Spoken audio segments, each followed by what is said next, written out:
Guys, আমরা এখন আছি ছাদে। আমার ঘরে যাকে দেখতে সেটা হলো একটা বাদুড়িয়া পাখি।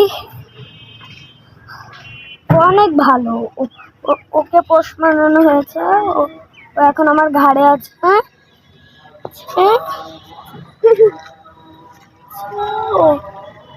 একটু পরে ওর বন্ধুদের সঙ্গে দিয়ে দিব।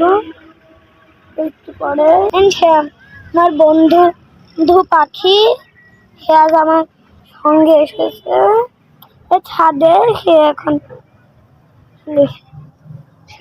সেই সুন্দর পরিবেশ দেখছে। একটু পরে ওকে আমি ওর বন্ধু বান্ধবদের কাছে দিয়ে দিব। বউ কি সুন্দর দেখুন ডাকছে মাঝে মাঝে।